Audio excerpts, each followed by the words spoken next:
Bienvenue sur cette seconde partie d'Actionneur consacrée à Mission Impossible Fallout. Je suis toujours accompagné par le Ethan Hunt de Sawa, Thibaut. Salut les amis. Alors, dans la première partie, sans spoiler, a posteriori, j'ai eu l'impression qu'on enfonçait le film, même si on relève les défauts. Faut pas voir ça comme si ce film n'était pas de qualité, parce que c'est tout l'inverse. C'est sans doute l'un des chefs-d'œuvre de l'Actionneur de ces dernières années. Ce film est un roller coaster comme jamais j'en ai vu. Il éclate tous les autres films auparavant. C'est-à-dire qu'il fait vraiment la synthèse de ce qu'était les Missions Impossibles. Il en a tiré le sucre et il a déployé un film qui est juste génial. Et d'ailleurs, j'ai du mal à imaginer le prochain Mission Impossible. Ouais, c'est l'impression que m'a donné le film en sortant, c'est de me dire comment ils peuvent faire mieux que ça derrière. Pas au sens où le film est parfait, même si, comme vous l'avez pu le voir, on peut le critiquer sur plein de points. Et d'ailleurs, je pense que plus un film est bon et plus on a tendance à aller chercher des petits points de détail qui peuvent faire des conversations très longues.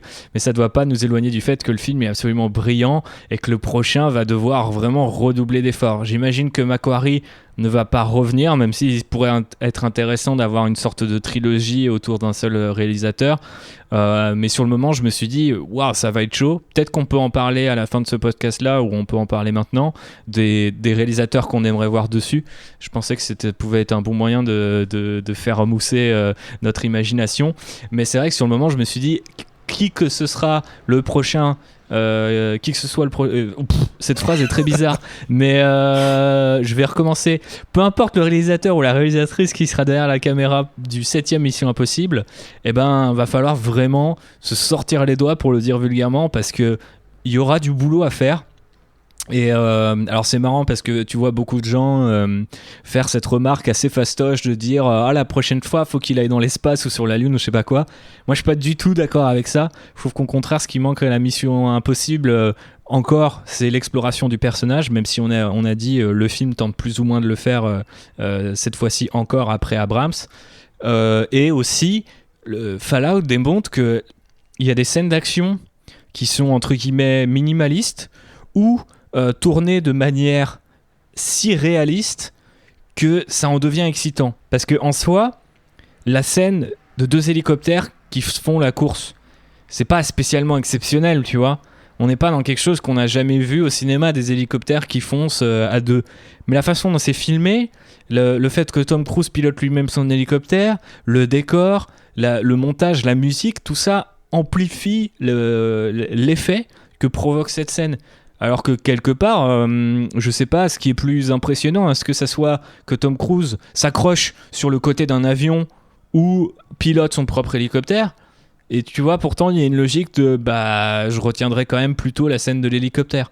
Et pour vous donner un autre exemple sur le côté un peu plus simpliste, minimaliste, la scène, je crois que la scène que j'ai préférée du film, et ça paraît bizarre de le dire, mais c'est la scène des chiottes à Paris. Ah ouais. On va l'appeler comme ça, la fameuse scène des chiottes.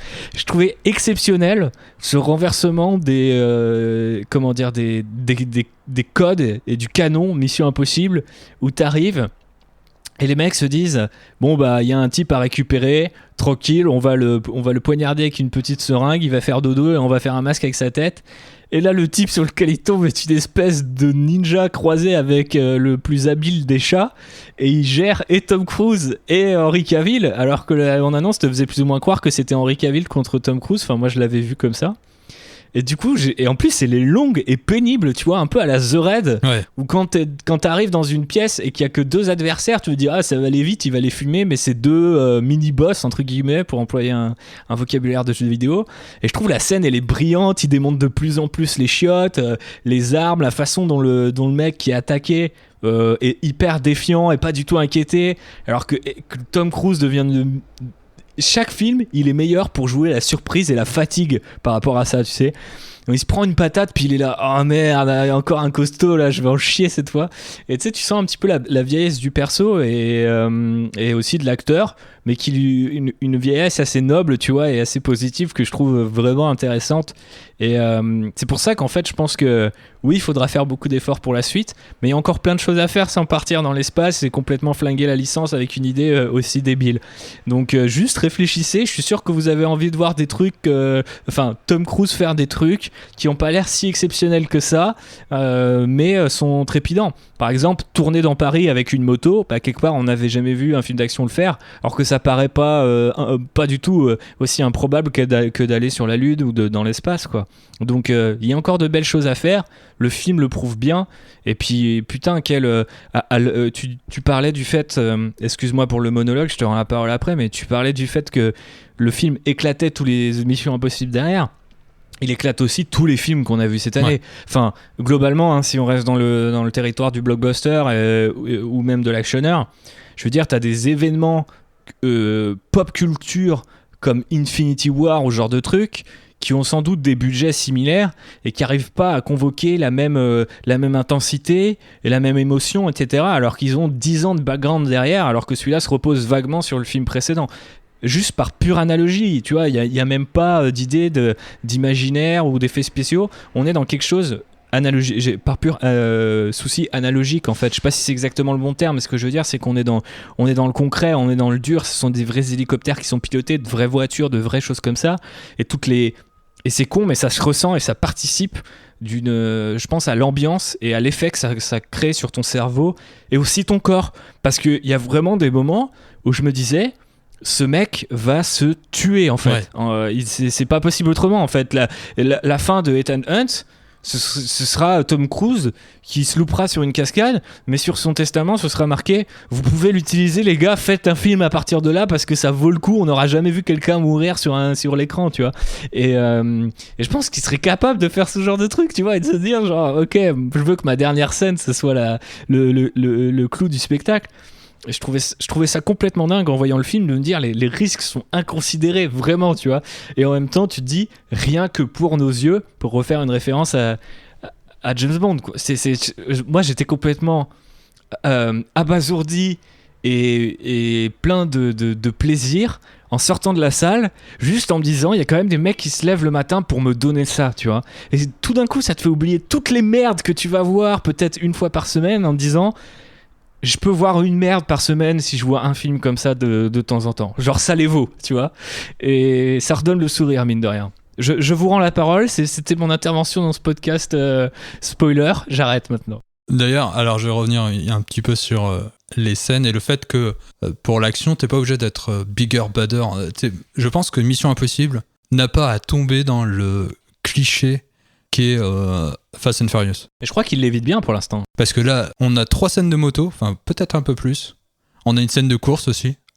C'est-à-dire qu'on a quand même les scènes canoniques et à chaque fois, on les revoit et on a l'impression de les redécouvrir. La scène de moto de ce film-là, c'est pas la scène de moto du film de John Woo. Et c'est pas la scène de moto du film précédent non plus. Et c'est fantastique. Moi, cette scène de moto, elle a été aussi vertigineuse que la scène de moto dans Matrix. La scène de l'autoroute dans Matrix 2, quand je l'avais vu au cinéma, j'étais sorti soufflé, et ben j'ai ressenti cette même impression dans cette scène-là. Et comme quoi, on peut très bien... Très bonne comparaison. On peut très bien reproduire une scène, c'est-à-dire avoir les mêmes éléments et chercher à l'améliorer, à lui donner une autre matière, à raconter autre chose. Parce que là, dans Paris, mais le décor, je trouve, donne aussi du corps à cette scène d'action. C'est-à-dire ouais, non mais c'est complètement fou. Il y a ce plan que j'ai adoré où il rentre dans une rue et en fait du coup t'as la moto qui passe devant la caméra et là il y a les camions qui coursent Tom Cruise ou je ne sais plus qui et t'as le métro aérien qui est parfaitement synchronisé avec les voitures qui arrivent derrière, comme si les mecs s'étaient mis là et se sont dit attends, il y a un métro toutes les 3 minutes donc faut qu'on commence maintenant. Et j'ai trouvé que le souci des détails et la façon de jouer avec le décor, parce que techniquement ils ont dû se dire on va tourner là parce qu'il y a le métro, mais je sais pas, enfin ça se trouve même ils y ont pas pensé et au final c'était dans le champ et du coup ils ont synchronisé le métro avec les camions et les voitures qui courent Tom Cruise. Je trouvais que ce plan il était d'un parisianisme tellement élégant que j'en étais désarmé, quoi. Pour toi, quels sont les points forts du film ? Les points forts du film, je trouve que ce sont les scènes d'action, tout simplement. Je trouve que dans la plupart des Missions Impossibles, il y a généralement une set pieces ou deux qui sont un peu en dessous et qui donnent l'impression d'avoir été ajoutées parce qu'il en faut un certain nombre ou il en faut une à un certain moment, une autre 20 minutes plus tard, etc. Là, il y en a beaucoup, elles s'enchaînent très vite, mais aucune ne m'a paru superficielle ou de trop ou un peu loupée. C'est-à-dire que par exemple, même la scène en moto dans Rogue Nation, qui est en fait la continuation d'une scène de course-poursuite en bagnole, une fois que Tom Cruise arrive sur l'autoroute, tu vois très clairement que les bagnoles, c'est du CGI et des effets numériques. Là, honnêtement, toutes les séquences m'ont soufflé, apportent, comme tu dis, du corps, par le décor, par la musique, la façon dont c'est filmé. C'est juste des trucs qu'on n'a jamais vus, non seulement au sein de la franchise, ou parfois un petit peu, mais refait, et puis qu'on a parfois même jamais vu dans un film d'action, et notamment la scène de course-poursuite entre deux hélicoptères qui se termine de cette manière. Donc, tu peux pas mieux vendre le film, je pense, qu'en disant que vous allez juste voir des trucs que vous n'avez jamais vus être filmés pour de vrai. Et notamment le Halo Jump, que Tom Cruise réalise lui-même avec un caméraman qui le suit, et il l'a fait plusieurs fois, etc., pour avoir assez de rush. Ça paraît juste complètement dingue pour une séquence qui n'est pas spécialement importante au sein du film, mais qui, par rapport au personnage, dit beaucoup. Donc je pense que la plus grande force du film, c'est sa maîtrise de l'action, tout simplement. Enfin, c'est même plus que de la maîtrise, c'est de la maestria, ou je ne sais pas comment on dit, mais c'est quelque chose que j'avais pas ressenti depuis Fury Road, vraiment. Et d'ailleurs, on a cité très peu le nom du réalisateur, mais Christopher McQuarrie, il a gagné ses galons de grand réalisateur de films d'action. Bah ouais, et puis surtout derrière, je pense qu'il peut tout faire là maintenant. Et d'ailleurs, dans l'interview, c'est dans IndieWire, je mettrai le lien dans la description du podcast, l'intervieweur demandait à Christopher McQuarrie ce qu'il allait faire. Parce que tout le long du podcast, Christopher McQuarrie disait qu'il avait l'impression que sa carrière commençait aujourd'hui avec ce film. Ouais, ça donne cette impression, on dirait qu'il arrive et qu'il dit je suis pas ce scénariste de l'ombre qui est vaguement devenu réalisateur, je suis un réal, embauchez-moi. Et tu vois, quand il dit qu'il ferme pas la porte à des trucs genre Man of Steel 2 ou Green Lanterns, tu vois, je m'en bats les couilles de ces films-là, mais s'il arrivait sur un projet comme ça, immédiatement je serais intrigué, comme si on te dit David Fincher sur Batman, tu vois, ce genre de délire, quoi. Il a vraiment d'un coup... il a pas gagné ses galons, il a éclaté la porte, il a été dans la vitrine, il les a posés sur ses épaules et il s'est cassé en époussetant sa veste, tu vois. C'est d'une insolence, en fait, quelque part, pour un jeune réalisateur, entre guillemets. Il a 50 ans. Alors après, on sait que... Voilà, c'est ça. On sait que Tom Cruise aide beaucoup sur la conception et puis ils ont des équipes de dingos, mais je veux dire, il faut quand même avoir un sens du management et de la vision pour en arriver là, quoi. Ouais, d'ailleurs, il explique donc que la différence entre son métier de scénariste, c'était d'agréger toutes les idées de tout le monde, producteur, acteur, réalisateur, pour produire un document qui synthétisait ça, et que le métier de réalisateur, c'était d'agréger le travail de tout le monde pour pouvoir réaliser ce film. Et là, tu vois dans ce film à quel point il a su donner, il a su magnifier, il a su créer un film qui est juste génial. Et vraiment, c'est... Et même quand il dit, donc dans l'interview toujours, il dit qu'il a coupé des scènes d'action parce qu'elles étaient trop longues, mais qui coupe des scènes d'action parce qu'elles sont trop longues ? C'est-à-dire qu'il faut quand même avoir... Clairement. C'est ce qu'on disait avant. Il faut quand même avoir une vraie vision et un vrai sens du rythme, un vrai sens de la dynamique et de ce que tu vas raconter pour te dire, ce truc qui m'a coûté des millions, je vais le virer. Et le film, il a perdu 20 minutes. Il faisait 2h40, je crois qu'il fait maintenant 2h20. Ouais, même peut-être 2h16 ou un peu moins, mais effectivement. Mais je pense qu'à 2h40, tu serais sorti lessivé, quoi. c'est déjà un peu l'impression que te fait le film en sortant, t'es un peu paralysé de plaisir, et là, c'est un petit peu... Ça aurait peut-être été un peu trop, l'overdose. Mais je crois que limite, tu peux t'ennuyer. C'est-à-dire que si la scène d'hélicoptère, elle est trop longue... Parce que le problème, c'est si elle tient, c'est parce qu'elle a le rythme parfait. Je pense que... Elle est incroyable.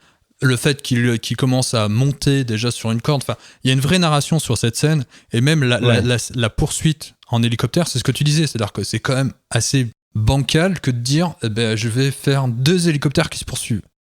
Oui, pour un troisième acte, en fait. Ça paraît presque minimaliste à Hollywood en 2018, quoi. Oui, c'est ça. Et ce qui marche, c'est que déjà l'engagement des comédiens fait que ça fonctionne, mais je pense que la rythmique de cette scène fonctionne aussi parce que c'est monté de telle sorte que ça marche.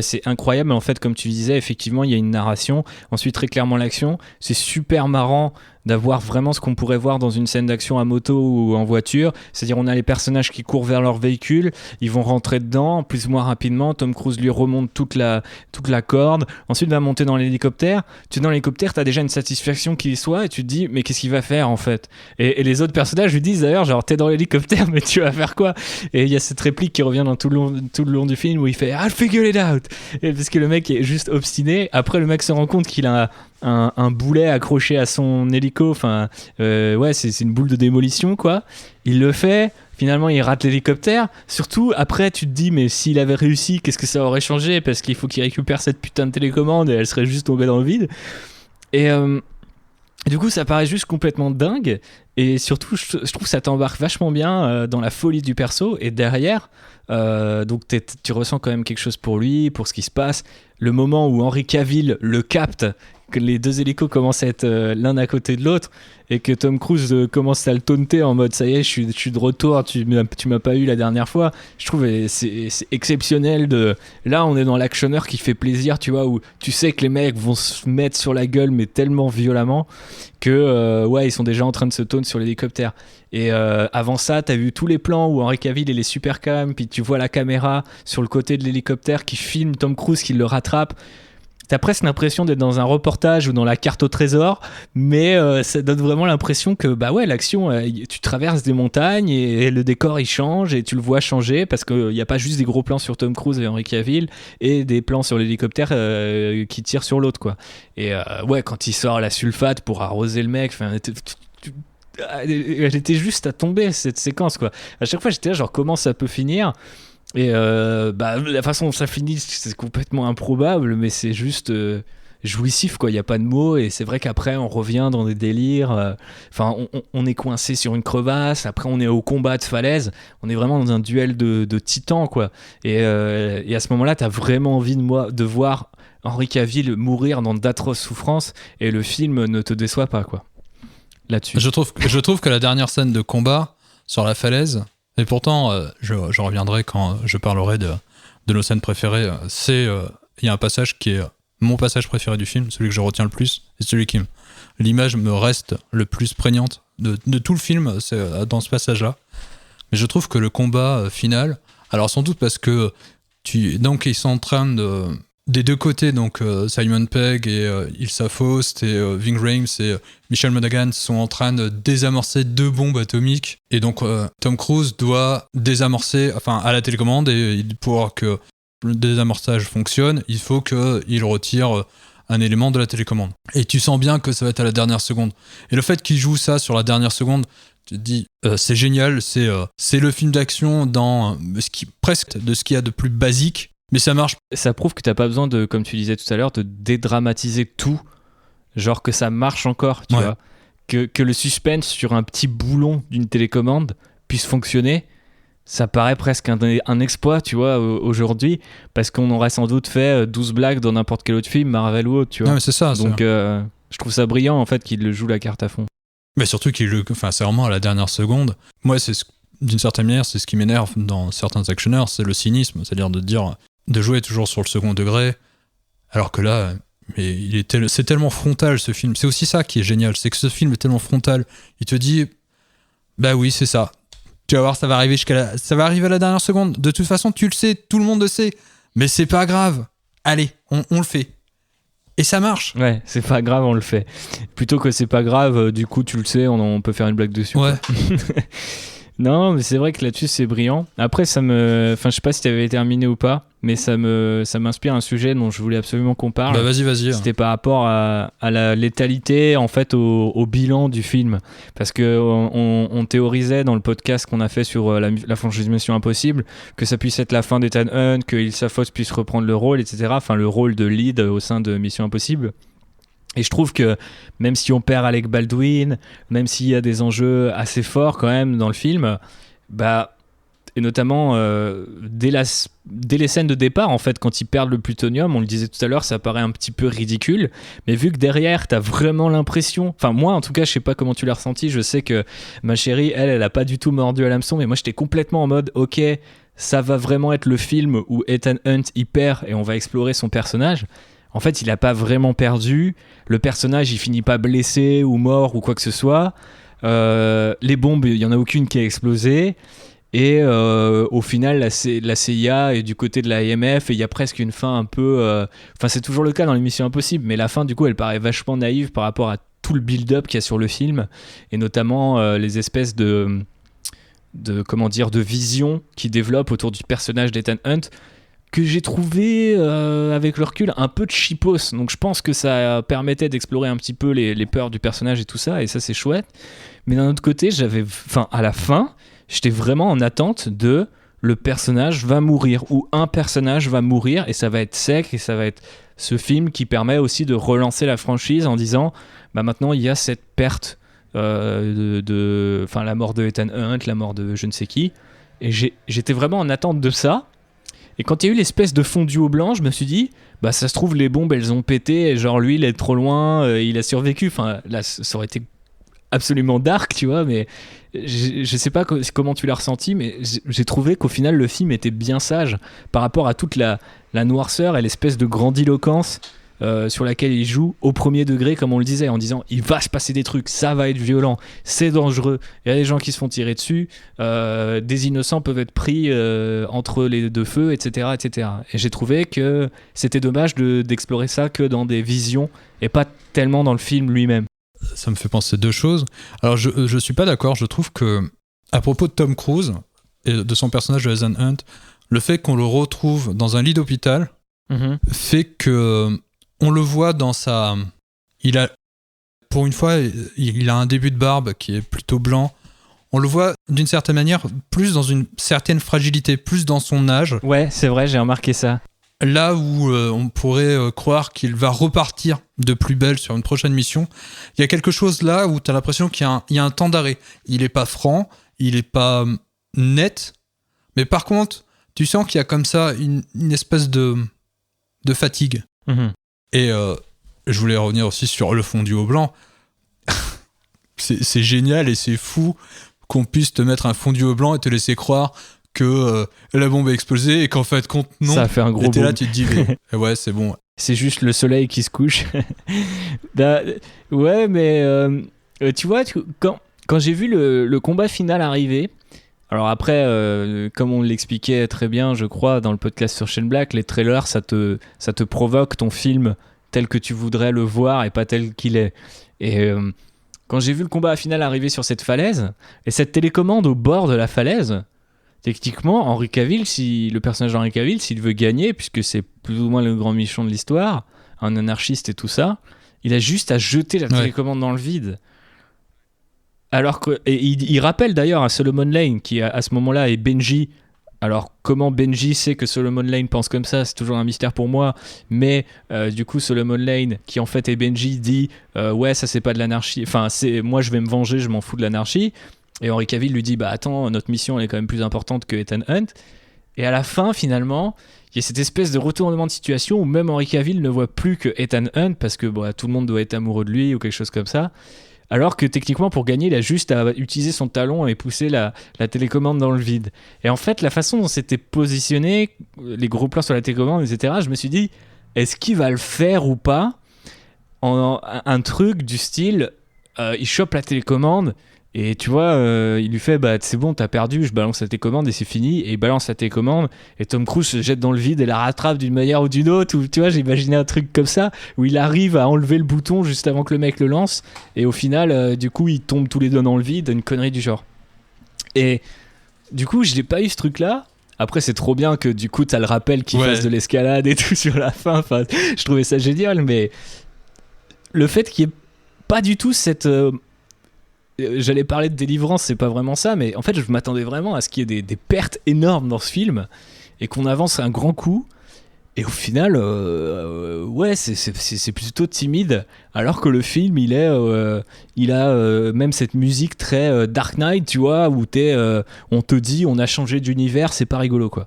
Et voilà, j'étais assez déçu là-dessus, et ça a fait que pour moi, c'est peut-être le seul vrai défaut, et je pouvais pas en parler dans la partie non spoiler, et c'est sans doute pour ça qu'on a pinaillé sur des trucs nuls. C'est que pour moi, c'est le vrai défaut du film, parce que je le trouve vraiment brillant, et une grosse calotte sur tous les blockbusters de ces derniers mois, voire dernières années. Mais d'un autre côté, à la fin, ça reste quand même un blockbuster, tu vois. On n'est pas encore dans cette franchise qui pourrait dire, on sait que de toute façon, Tom Cruise, il n'est pas éternel, donc on préfère tuer Ethan Hunt maintenant et laisser la place à quelqu'un d'autre. Et on le disait dans le podcast précédent, il y avait grave moyen que Elsa Faust puisse sortir du lot, quoi. Surtout après ce film. Mais non, on reste finalement dans quelque chose de classique que j'ai fortement apprécié, encore une fois. Mais c'est vrai que c'était frustrant pour moi de le vivre comme ça. Mais je sais pas si tu l'as ressenti pareil. Non, parce que d'une certaine manière, je comprends. Il y a une identité dans le film Mission Impossible qui est le stand-alone. Et je trouve que d'une certaine manière, tu retournes à un statu quo et tu te dis, tant pis, Tom Cruise va redémarrer. Il y aura une suite avec peut-être un nouveau réalisateur, mais t'as quelque chose qui tient du stand-alone. Ouais, je comprends ce que tu veux dire. C'est vrai qu'elle retombe sur ses pattes, quoi, la franchise, c'est vrai. C'est ça, c'est-à-dire qu'elle ne se dénature pas, vu que de toute façon, elle existe par les actes de ses acteurs. C'est-à-dire que, je reviens de tout à l'heure, mais c'est parce que quand j'ai lu donc une critique sur Mission Impossible, et la personne qui l'écrivait disait que Ethan Hunt était dans le show et existait que par le fait, par la démonstration. C'est-à-dire qu'il n'était pas dans raconter quelque chose ou... Et c'est ça. Et je trouve que tu peux reprendre un prochain film et limite, tu mets Ilsa Faust et Tom Cruise dans la position d'Alec Baldwin. Je suis sûr que ça marche. Parce que de toute façon, les bases sont là. Et si l'histoire est racontée de telle sorte que le personnage qui va prendre la place de Tom Cruise, parce qu'à un moment donné, ça va être le cas, existe aussi par ses actions, alors ça fonctionnera. Ouais, mais je pense que ça sera pas tout de suite non plus que Tom Cruise se retrouvera à la place de Alec Baldwin dans le rôle d'un secrétaire de la défense, tu vois. Même si ça pourrait être assez chouette à voir dans quelques années. Quand tu vois ce qu'il vient de faire, tu te dis, bon, le mec a 56 ans, mais allez, à 60 piges, il peut encore nous faire des trucs stylés, quoi. Donc, on verra. Mais... par ailleurs, je voulais que tu reviennes sur ce que tu disais, tu sais, par rapport à l'exploration du personnage, le débat qu'on avait amorcé dans la partie non-spoiler, où tu disais que ça racontait carrément quelque chose, alors que moi je trouve qu'au final, ces espèces de visions et l'exploration, l'échec du personnage au début est assez artificiel. Puisqu'on parle de Ethan Hunt, j'aurais bien aimé t'entendre là-dessus. Alors, je parlais d'abord de Viola Davis ? Ouais.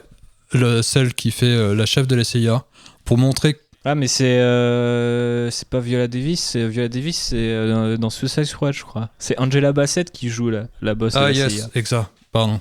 Donc Angela Bassett, son personnage, ce qui est génial, c'est qu'elle amorce la suite de Mission Impossible. Donc je l'ai compris, parce que donc, Christopher McQuarrie l'a expliqué dans le podcast que j'ai écouté, qui dit qu'en fin de compte, ce personnage arrive dans l'histoire et elle va servir surtout pour les prochaines Missions Impossibles, parce que c'est la chef de l'IMF qui est en mesure de dire, je vais pas vous faire de vous des traîtres, mais par contre, si je dois balancer une bombe ou tuer un personnage, je le ferai. Le but, c'est de ne plus jamais faire de Ethan Hunt un rogue par rapport à l'IMF. Et ça, je trouvais ça super intéressant pour préparer la suite. Ouais, mais en même temps, c'est un truc que tu peux pas du tout comprendre si tu ne... Exactement, alors là, ça c'est clair. Enfin, c'est un peu dommage.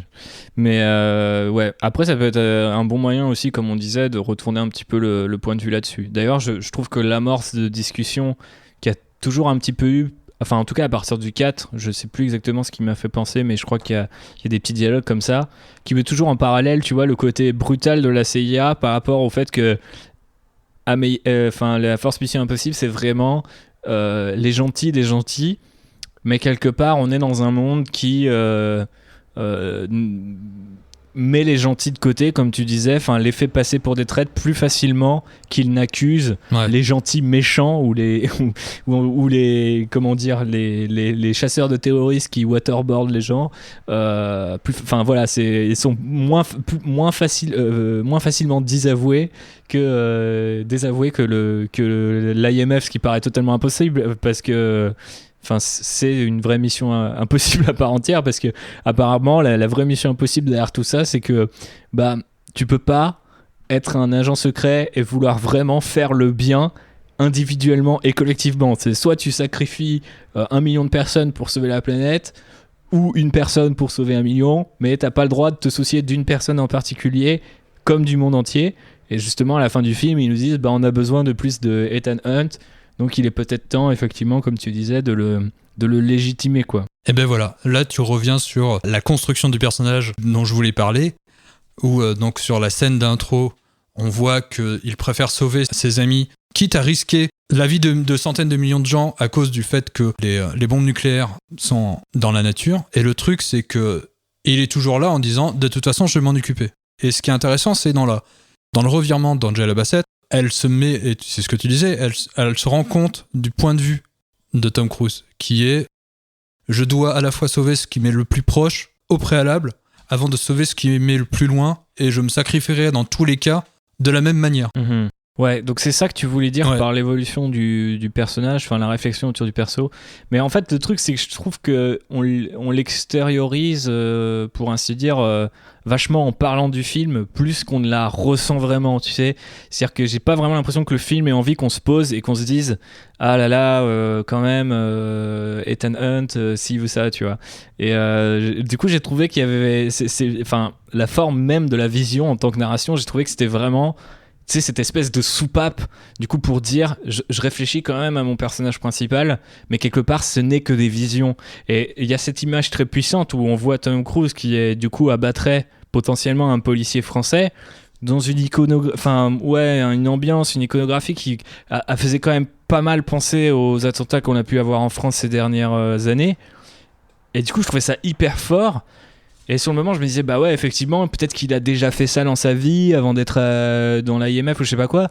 Mais au final, tu vois, c'est juste un mec. Enfin, c'est juste une espèce d'ange gardien et c'est un personnage qui est universellement bon. Après, du coup, je trouve ça étrange de devoir l'explorer, puisqu'a priori, on sait que c'est cette espèce de force de la nature qui, comme tu dis, sait qu'il sera toujours là.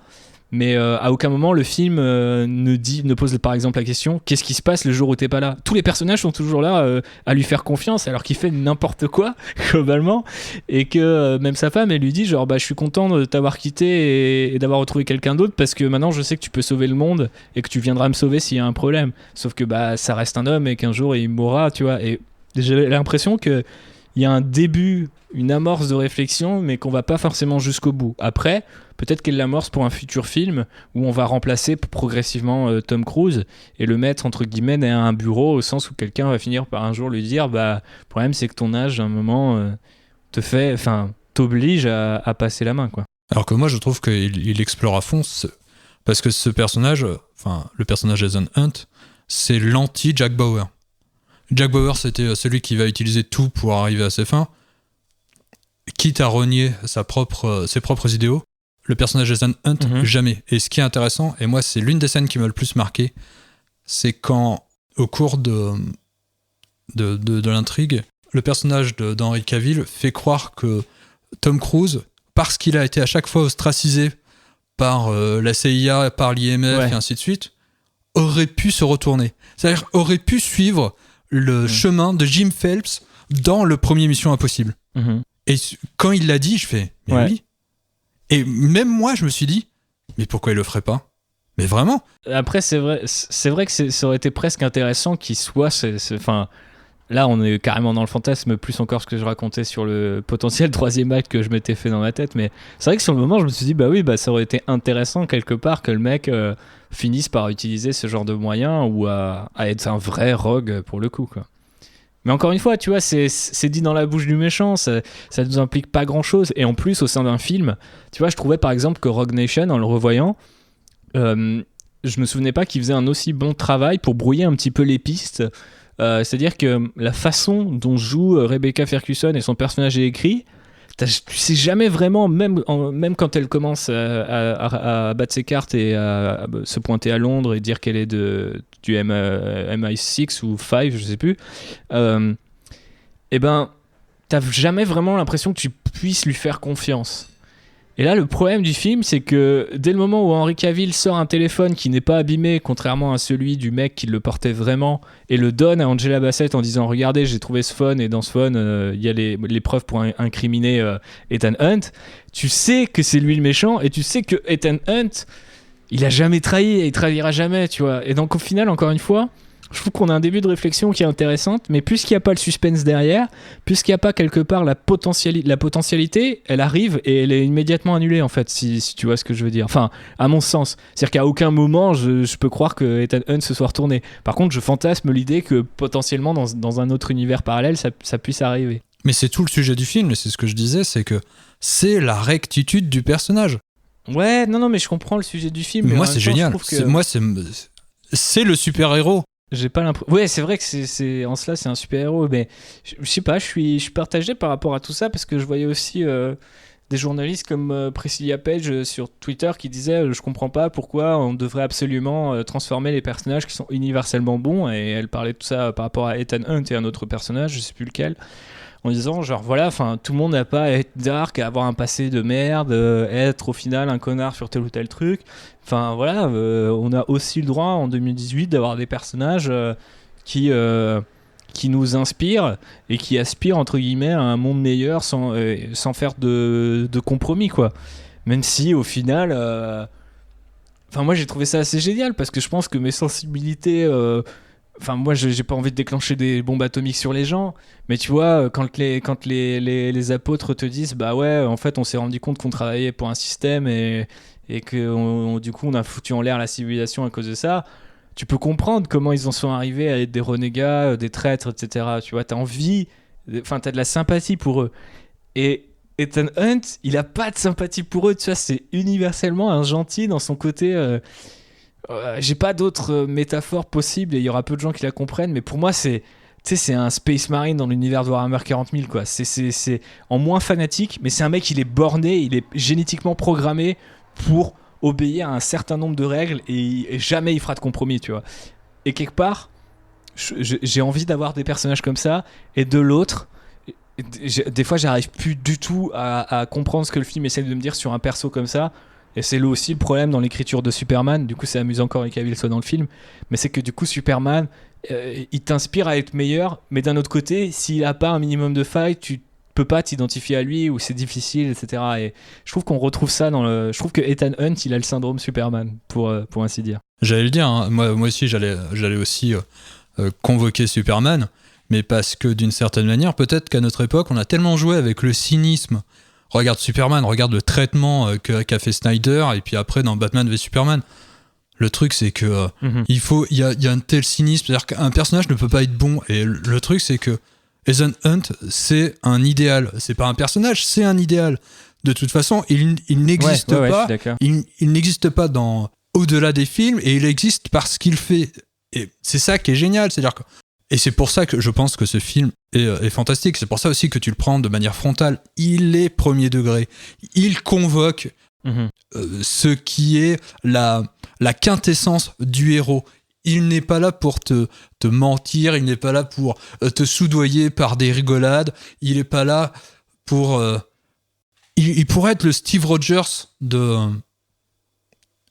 Le Captain America a un petit peu ce côté-là dans les Marvel Cinematic Universe, mais Ouais, c'est le compas moral, mais justement, j'étais en train de penser à Captain America et me dire que Tom Cruise étant l'incarnation parfaite, tu sais, du soldat sans compromis et tu sais, de cette image du espèce de guerrier du bien universel, tu vois.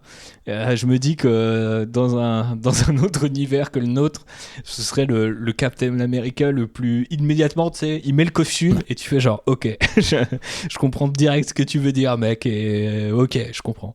Mais ouais, ben après, enfin, tu vois, t'es en train de me faire tomber de l'autre côté de la balance et je sais que j'ai l'intention de revoir le film, et avec ton analyse, je pense que je risque d'encore plus l'apprécier du coup. Et pourtant, il y a des défauts. Le défaut, par exemple, pour moi, c'est Ilsa Faust. Je trouve génial dans ce film tout le début où on sait pas trop pour qui elle travaille, pourquoi elle s'oppose d'une certaine manière. Je trouve que c'est le premier antagoniste d'Ethan Hunt au tout début. Et dans un second temps, elle devient un membre de l'équipe au même titre que Simon Pegg et Ving Rhames. Et c'est tout. Le problème, c'est que elle s'efface. C'est là que je voulais dire que le film, si t'as pas vu Rogue Nation, du coup ce personnage devient un pur Deus Ex Machina en fait. C'est genre elle est peut-être dangereuse, c'est qui cette meuf et tout, et d'un coup bah non en fait je suis avec toi. Et il y a même un là pour le coup j'ai trouvé que c'était un vrai défaut. Moi j'ai pas compris si dans la scène à Paris on sait très clairement qu'elle veut tuer Solomon Lane, mais plusieurs fois elle l'a dans la ligne de mire. Et il y a un moment, elle se rend compte que Ethan est dans la voiture juste quand il la renverse en fait. Alors que pour moi, elle l'avait compris depuis le début, tu vois. Et je me disais, c'est stylé, elle sait qu'il est là, mais elle va pas reculer dans sa mission parce qu'elle-même est une sorte de Ethan Hunt au féminin. Elle veut pas faire de compromis dans son objectif à elle, qui est beaucoup plus personnel, quoi. Et c'est vrai que le personnage du coup s'est effacé par rapport à tout ça. Et j'étais assez triste. Le film étant cette montagne russe qu'on a maintes fois décrite, tu ne peux pas t'ennuyer et te dire au milieu du film c'est dommage que. Mais c'est vrai que quand tu reviens dessus, tu te dis putain quand même Ilsa Faust dans le précédent film, elle avait vraiment une présence et des scènes d'action qui la mettaient vraiment en valeur comme un personnage à part.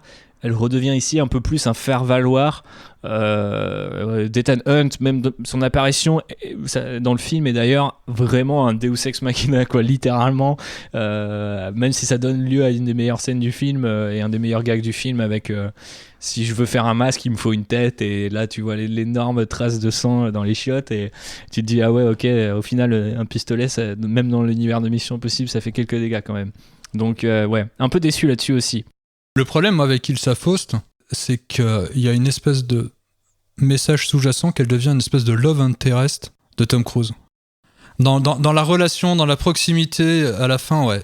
J'ai vraiment l'impression que la fin, elle essaye de faire accepter un truc au spectateur qu'on ne savait pas. Enfin, en tout cas, moi, je me doutais vraiment pas que sa femme allait réapparaître, me remarier, etc. Je trouve que ça a du sens et tout, j'accepte complètement le truc, mais j'avais vraiment l'impression que le film voulait me faire dire on sait que vous aimez ce personnage de Michel Monaghan, on sait que vous vous souvenez de Mission Impossible 3 parce que quand il était arrivé, ça avait fait pas mal de bruit, qu'il lui invente une femme, une vie privée, etc.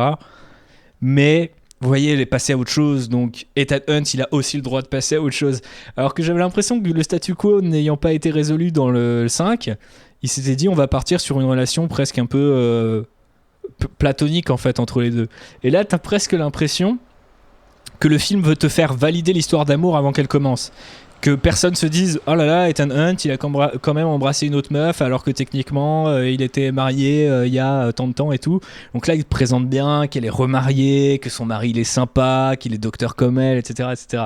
Et j'ai trouvé que c'était parfois un peu lourdingue, mais d'un autre côté ça sert à un propos qui est un peu sympa. Tu parlais de bestialité par rapport à Henry Cavill et par rapport à tout ce qu'on vient de dire sur Ethan Hunt, je trouve que c'est aussi un héros. On faisait la comparaison avec James Bond lors du précédent épisode. Je trouve que c'est un héros qui a pas une masculinité écrasante en fait. Depuis Mission Impossible 3, c'est un personnage qui est assez qui paraît plus sensible. Alors il est toujours cette espèce de super soldat invincible, mais il va pas s'en servir pour faire le mal ou juste son plaisir personnel, tu vois. Et du coup, j'ai un peu l'impression que c'est aussi une façon de rendre hommage à ce perso-là en disant vous savez que c'est pas un dragueur qui profiterait d'une nana qui est une double agente qui essaye de sauver sa life. Donc maintenant que tous les problèmes sont résolus, peut-être qu'ils vont pouvoir avoir un love interest. Mais c'était pas forcément super subtil, mais je me disais que ça peut-être participait à la masculinité assez intéressante du personnage des fans, quoi. Pour lui, ça peut marcher, mais je trouve que pour elle, ça va la réduire à ce personnage de love interest. C'est vrai, je m'étais pas positionné de son côté. Vu que déjà, elle perd d'une certaine manière de sa puissance dans la seconde partie du film, si en plus tu la réduis à un love interest, mais mince, franchement, t'avais un personnage génial qui était l'équivalent légal, et pas un égal, un personnage masculin qui était féminisé. Non, un personnage qui était pleinement une femme, mais qui était l'égal de Ethan Hunt. Et là, tout d'un coup, y a un glissement vers le love interest, et voir donc à la fin il y a donc Michelle Monaghan et donc Rebecca Ferguson qui sont côte à côte, et t'as l'impression que Michelle Monaghan semble comprendre l'intérêt amoureux et qu'elle le valide quelque part. Exactement, elle lui dit exactement. Et j'ai trouvé ça nul. franchement, c'est l'une de mes plus grandes déceptions du film. Ouais. J'aurais pu en parler dans la partie sans spoiler, mais... Enfin non, j'aurais pas pu en parler dans la partie sans spoiler. Non, t'aurais pas mais pour moi, de tous les micro-défauts qu'on a relevés, ça pour moi c'est le pire. Mais sans doute parce que j'ai adoré le personnage d'Ilsa Faust. J'ai adoré le fait qu'on puisse écrire un personnage féminin fort sans qu'il y ait un love interest. C'est-à-dire que on va pas dire Simon Pegg et Tom Cruise, ils peuvent pas avoir une love interest.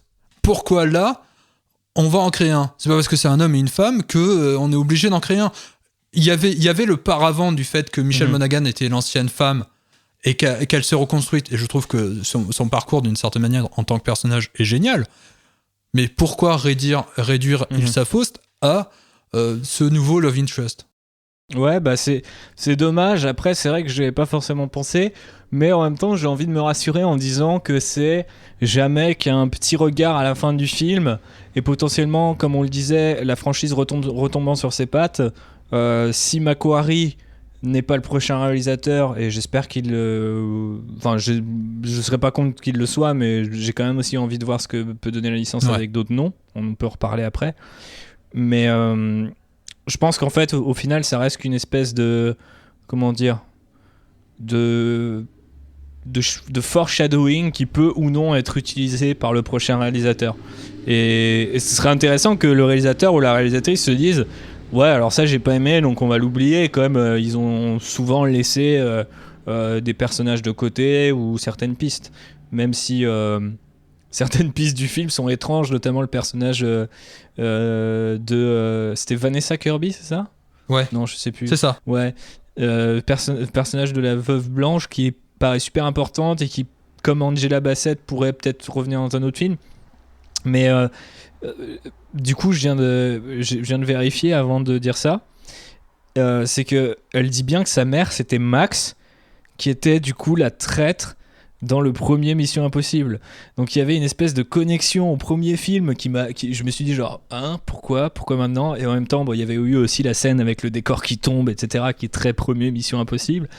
Donc du coup j'ai trouvé ça sympa, mais en même temps je me suis dit il y a beaucoup de pistes qui sont amorcées que potentiellement un mec qui n'est pas Macquarie n'utilisera probablement pas, quoi. Et c'est en ça où là où on disait est-ce que ce Mission Impossible c'est le dernier Mission Impossible et qu'attendre de la suite?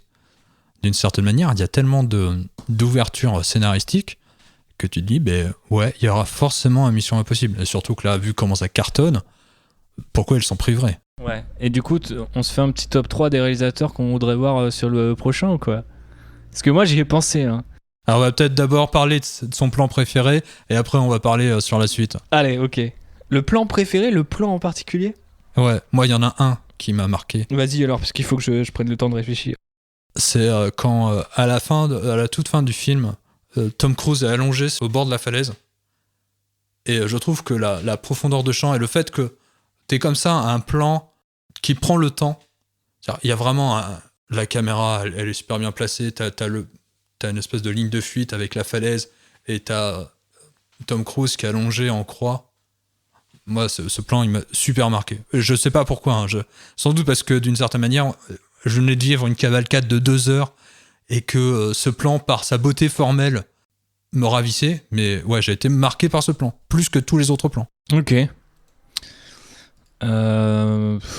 C'est dur quand même, hein, parce qu'il y en a un paquet des plans marquants. Là, spontanément, en y pensant, il y a un plan presque tout bête que j'ai trouvé super joli. Alors c'est plus un gif qu'un plan. Techniquement, c'est quand le camion de Solomon Lane il tombe dans l'eau et que l'eau se renverse vers lui et qu'il prend une inspiration. J'adore. J'ai trouvé que c'était vraiment juste un petit truc, mais je me souviens que déjà dans le trailer, ça m'avait fait beaucoup d'effets. Et là aussi, je l'ai trouvé assez impressionnant en fait. Et c'est en ça aussi que je pense que Mission Impossible a pas besoin d'aller dans l'espace et toutes ces conneries, parce que il y a aussi un film qui serait léché de bout en bout par un maître réalisateur. Ce serait aussi super appréciable sur ce genre de petits détails qui, mine de rien, quand ils commencent à être nombreux, peuvent faire la diff. Bon, allez, maintenant, le top 3, parce qu'on est obligé là de voir qui pourrait relever le défi. Et je trouve que la barre est très très haute par rapport au travail de Macquarie. Bah, moi, j'ai plusieurs idées. Tu veux que je commence ? Ouais, vas-y, parce que moi, j'en ai qu'un seul, moi, Ok. qui me vient en tête. J'ai pensé tout d'abord à David Fincher, puisqu'a priori, il était intéressé par faire le 3 pendant un temps. Je pense à Fincher parce que justement l'esthétique, je pense, serait royale. L'ambiance serait vraiment très différente. Ouais. Potentiellement plus intimiste, plus sale, un peu plus sombre aussi. J'aimerais beaucoup voir ce qu'il ferait d'un film d'action, parce qu'il a pas nécessairement fait un film d'action à proprement parler, David Fincher. Donc j'aimerais voir beaucoup ce qu'il donne en mouvement, ou alors un non-film d'action, tu vois, un Mission Impossible, mais qui revient sur un espionnage. Alors bien sûr, ce serait pas forcément possible, mais peut-être comme le premier, tu sais, avec vraiment 3 grosses scènes d'action, pas plus, peut-être 2, et le reste, un truc un peu plus proche de sa filmo. Je pense qu'en fait, ce serait un bon moyen de répondre à la fougue en fait de Fallout. C'est-à-dire que si tu veux surenchérir sur ce thème-là, je pense que tu vas te planter, quoi. À moins que tu sois vraiment un demi-dieu de la mise en scène, genre Spielberg qui débarque sur un Mission Impossible. Après tout, il a déjà travaillé avec Tom Cruise. Mais ça me ferait pas kiffer. Mais du coup, je pense qu'il faudrait aller vers un autre terrain. Donc j'ai pensé à lui. J'avais aussi pensé à Michael Mann. Parce que ils ont fait Collateral ensemble, que je trouve être un film absolument brillant. Même idée là-dedans, parce que je trouve que l'esthétique de Michael Mann, notamment l'envie de filmer en numérique, là bon, c'est filmé en IMAX et en pellicule, du coup il me semble, donc il n'y a pas de numérique, je crois, dans celui-là.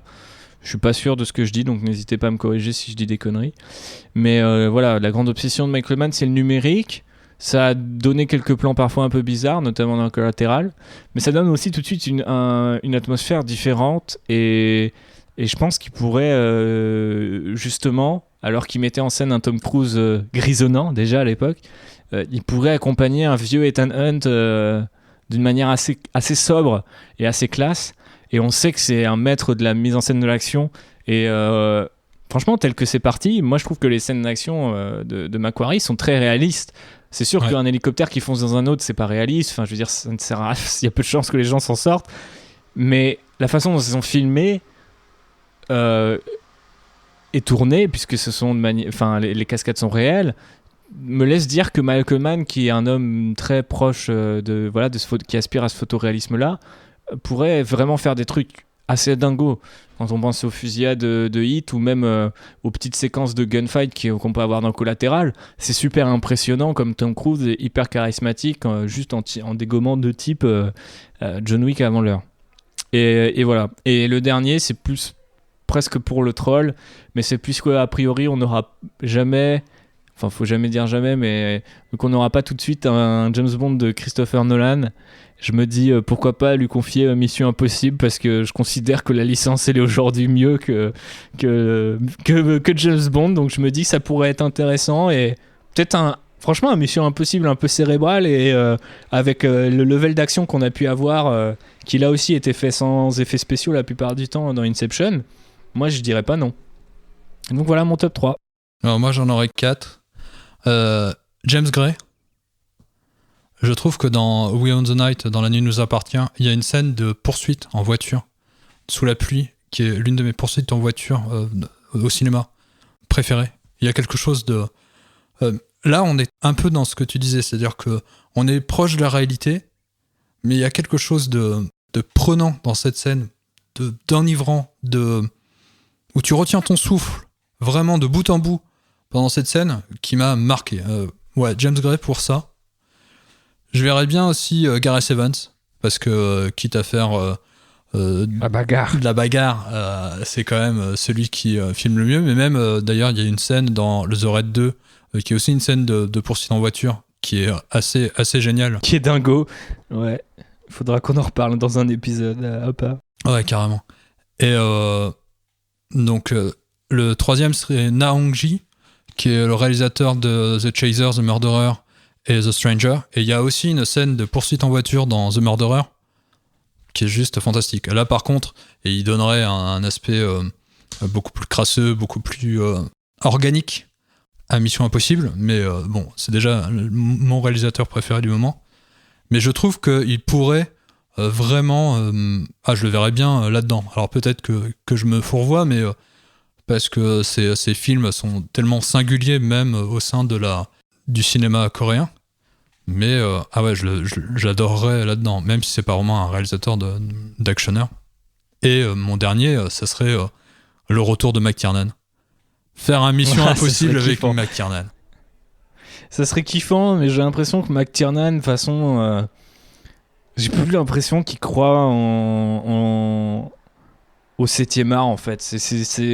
Ça fait chier de le dire et tout, mais ses récentes interviews depuis qu'il est sorti de prison, alors après, c'était pas une vie super géniale, j'imagine, mais je trouve qu'il a tout du vieux ronchon, et j'ai plus trop confiance en ses talents de, tu vois, mec qui arrive, qui remet les crampons et qui éclate la gueule, tu vois. Donc, j'aurais un peu de mal. Mais on sait tous que ça risque d'être plutôt Joseph Kosinski après Oblivion et Top Gun 2 qui va faire le prochain. Ça m'étonnerait pas en tout cas. En tout cas, donc dans l'interview de Christopher McQuarrie, il disait que à la suite de la première séance qu'ils ont fait donc à l'avant-première à Paris, il y a Tom Cruise qui s'est tourné vers Christopher McQuarrie qui a dit qu'ils peuvent encore faire mieux. Donc, Ah ouais. Ok, le pari est déjà lancé. Ça se trouve, ils s'entendent tellement bien qu'ils vont se relancer ensemble alors. Après, ils peuvent faire un Jack Reacher en suivant pour essayer de créer, de surfer sur la vague Mission Impossible et créer et donner une nouvelle licence où peut-être que le Tom Cruise vieillissant pourrait plus facilement s'intégrer que dans Mission Impossible. Ouais, mais après le deuxième Jack Reacher qui était de type nul à chier, ça me paraît chaud de revenir sur la licence. Le premier est brillant, je trouve que c'est vraiment un film méconnu et vraiment sous-estimé. Mais alors le deuxième, niveau actionneur pourri qui a rien à raconter, ça se pose là, quoi. Ouais, mais McQuarrie était pas dans la boucle. Ouais, oui, non, mais bien sûr, mais du coup, est-ce que t'as envie de revoir... Enfin, tu vois, après un opus dégueulasse, ouais, sauf si tu dis que c'est la suite du premier et que le 2 c'est plus tard, parce que techniquement, d'après ce que j'ai compris, ça adaptait l'un des derniers ou le dernier bouquin de Jack Reacher. Donc, tu peux toujours te dire que celui-là, il n'existe pas ou il arrive plus tard, mais quitte à choisir, autant qu'il reste sur Mission Impossible. A priori, il fait les choses bien, mais c'est un mec que j'ai aussi envie de voir ailleurs, tu vois. Ah, mais moi aussi.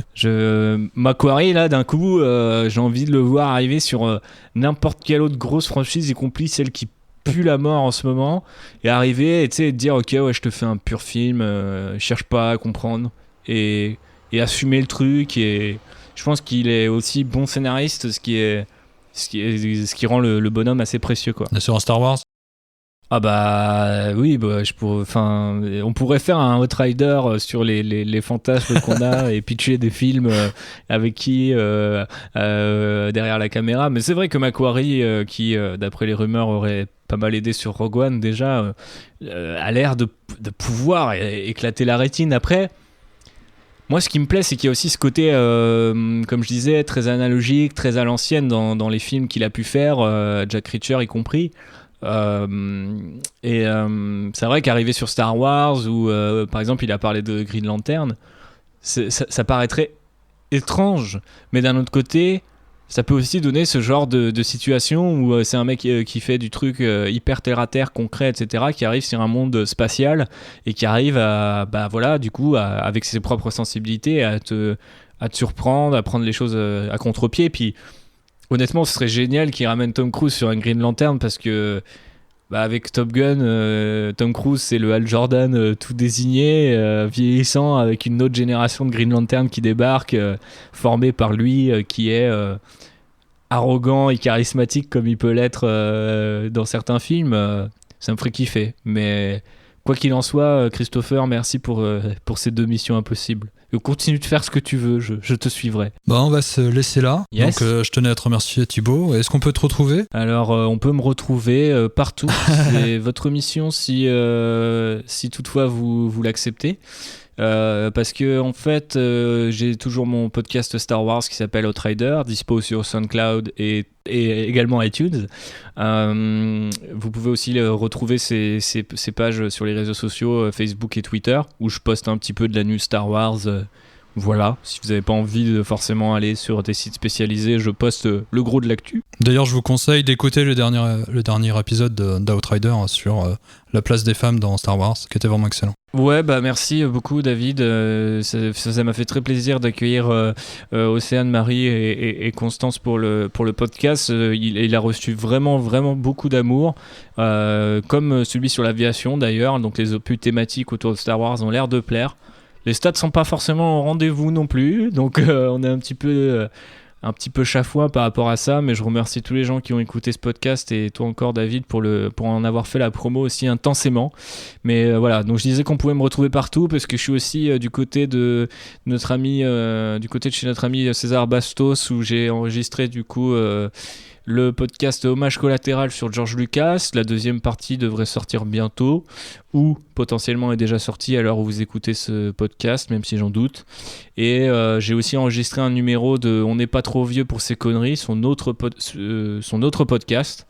Donc on fait le lien Shane Black, actionneur, avec On n'est pas trop vieux pour ces conneries, qui avait fait un épisode sur L'arme fatale. Donc voilà, c'est la mafia des podcasts. Et ouais, du coup c'était un podcast sur les Lego, donc c'est une autre de mes passions. Mais voilà, donc tout ça pour vous dire que ces derniers temps je suis au micro de pas moins de 4 podcasts différents.